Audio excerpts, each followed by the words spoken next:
Let me tell you something. When Daniil Medvedev walks into a press conference and starts talking strategy before a match, you listen. Because this guy doesn't do anything without calculating it first. And what he said after beating Martin Landaluce in Rome, it wasn't just a soundbite. It was a confession, a tactical blueprint. And honestly, it tells us everything we need to know about what's coming in that semi-final against Jannik Sinner. I want to set the scene first because context matters here. Medvedev came into this match against a lucky loser. He dropped the first set 1-6, 1-6.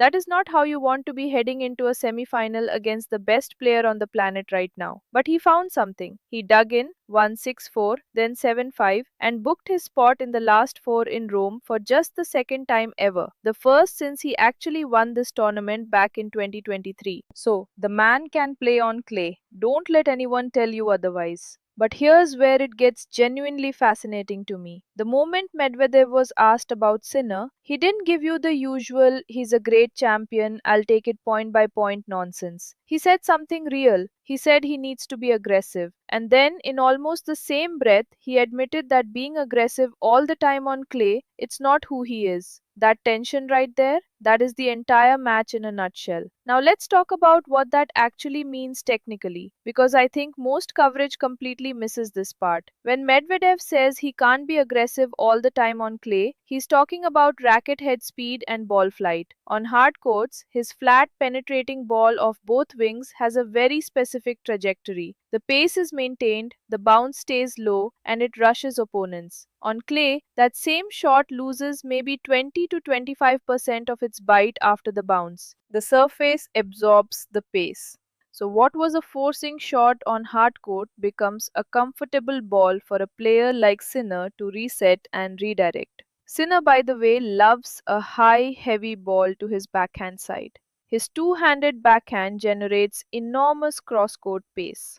If Medvedev tries to rally with him from the baseline on clay, playing his normal, controlled, measured game, staying in the point, waiting for errors, Sinner will eat him alive.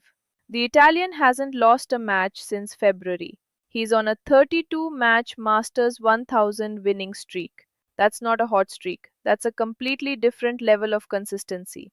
So I get what Medvedev is planning. He has to go for it. He has to take time away from Sinner early in the rally.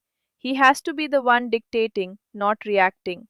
And this is fascinating to me because it's a complete identity shift for a match. Medvedev built his career on being the ultimate counterpuncher, the guy who absorbs your best shot, neutralizes it, and then makes you pay. He's built like a spider in the middle of a web, but against Sinner on clay, that web doesn't work the same way. The surface changes the equation. Here's what I think the key tactical moment in this match will be. It's going to come on Sinner's serve. When Sinner serves out wide to the Medvedev backhand, what does Medvedev do with the return? If he goes back cross court safe, Sinner owns the rally from ball 1. If Medvedev tries to flip it down the line aggressively, he's taking on a low percentage shot on clay where the margin is even tighter. This one decision, repeated maybe 30 or 40 times across a match, could define who wins. Medvedev mentioned he could miss in important moments, and that's the real internal battle. Do you go for the winner and risk the error, or do you let Sinner dictate and almost certainly lose anyway? What I found really honest about Medvedev's comments is that he acknowledged Sinner can make great shots in the important moments. That's not a throwaway line. He's watched the tape.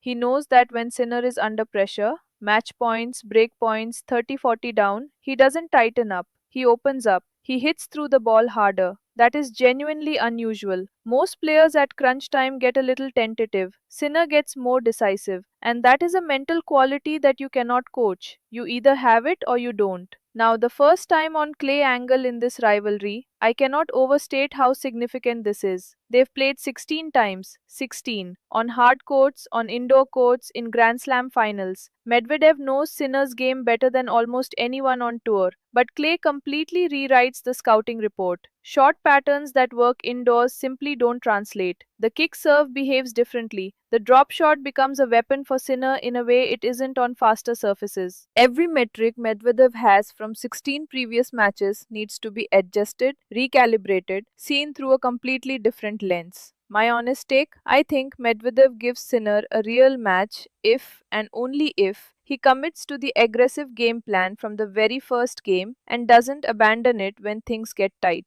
The moment he retreats into survival mode on clay, Sinner's baseline game suffocates him. But if Medvedev comes out swinging, takes the ball early, moves Sinner side to side, and gets to net behind his ground strokes, which by the way is something clay actually rewards, then we could be looking at a genuinely competitive semi-final. The problem is that committing to aggression when your instincts are screaming at you to defend is one of the hardest things to do in professional sport. It goes against everything your body has been trained to do for the past decade. And doing it against the world number one who is in the form of his life on a surface that naturally slows everything down and extends rallies, that's an extraordinary ask. But that's why I love this match. It's not just a tennis match, it's a strategic puzzle.